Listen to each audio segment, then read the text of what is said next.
Hi guys, it's Sunny. Welcome.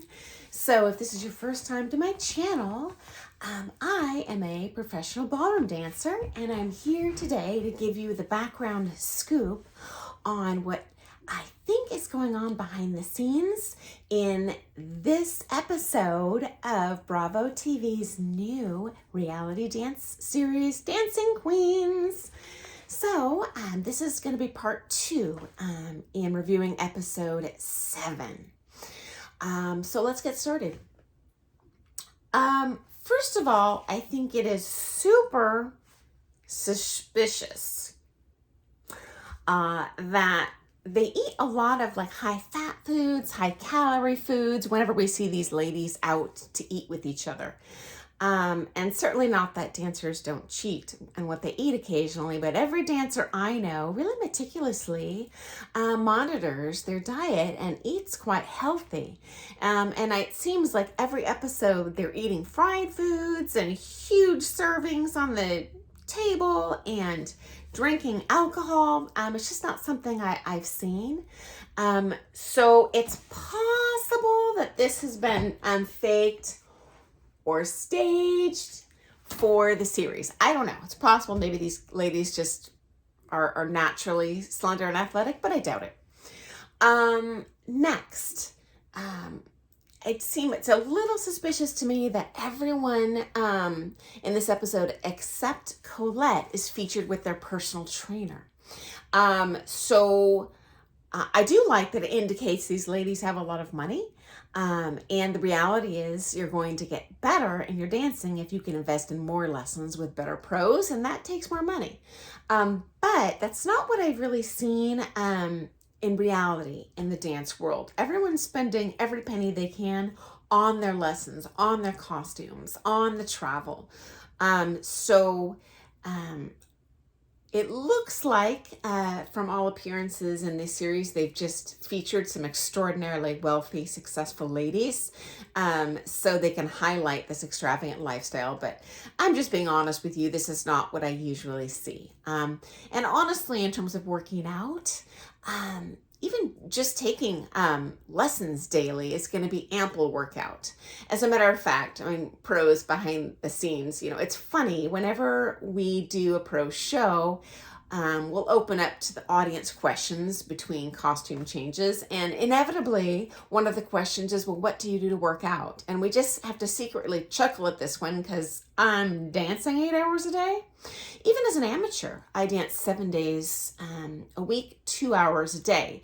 And that isn't sufficient exercise. And if you're dancing hard, it's great cardio. And that's the best way for you to prepare for competition is to do movement and cardio commensurate with what you're going to have to do in the competition. So thought that was interesting. Okay, so next up, let's talk about Leonie. As you know, I love this lady. She's come up the ranks shockingly fast. As we saw in the last episode, she was the dark horse that came away with the title in that last comp in Sabrina, which I love because, I don't like me Sabrina. I just think she's very catty and mean to the other people. And I like nice people. And Leonie seems very genuine. And although she's not, overwhelmingly warm and fuzzy to people, she's always respectful and polite. And appreciative of other people's successes. And not arrogant. She really approaches her dancing with humility. And I think that's a great path to success. It's not assuming that you're God's gift to dancing and that everyone should be marking you. And if they don't, it's your pros partner. It's a problem with you. When it's not. The professionals and judges are out there actually judging the dancing that they see usually.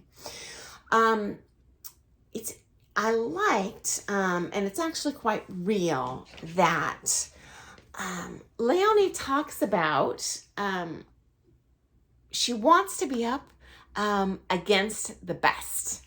And I agree. This is the best way to improve your dancing.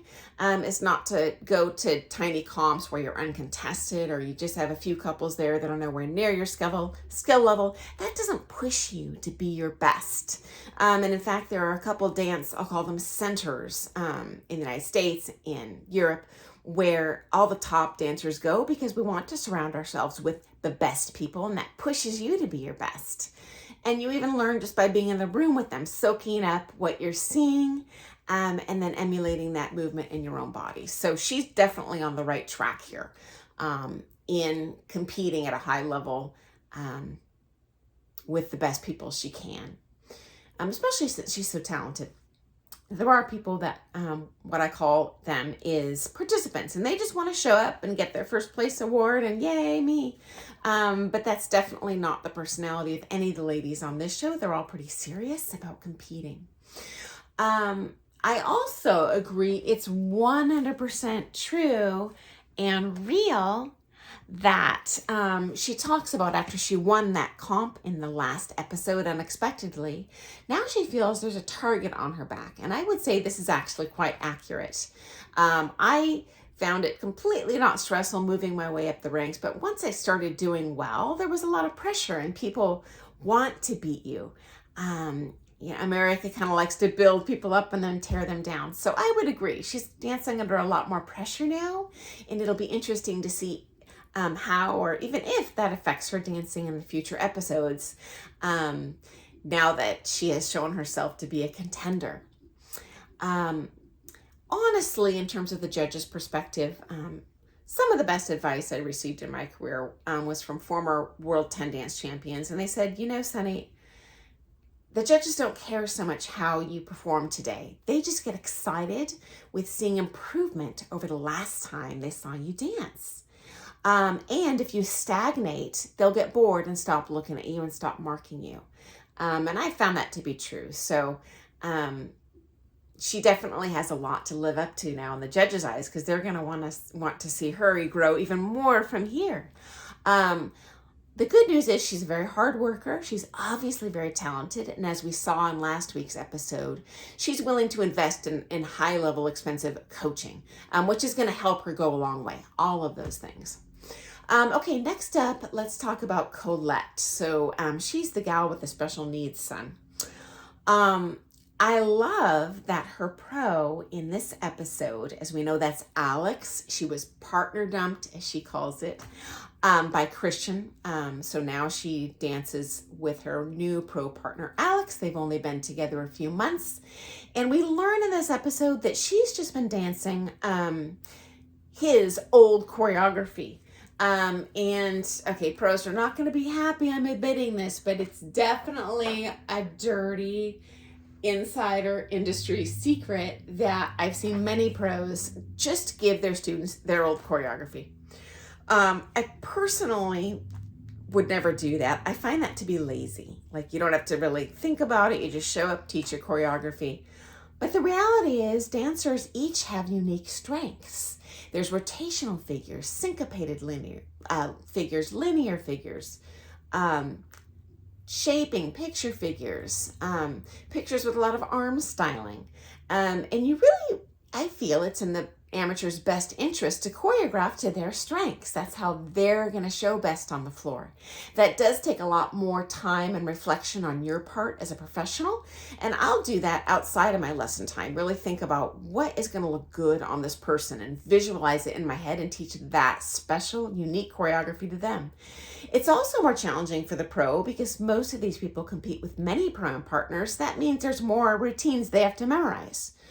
Which is more work for the pros. So again, I love that he's not being lazy here. He's actually like, okay, we've been dancing together a few months. I've figured out what your strengths are, how you learn best. And he came up with a new jive for her in this episode. We haven't seen the full routine, but at least we know he's working on one. And I love that. Hats off to him for working hard to make her do her best. I love that.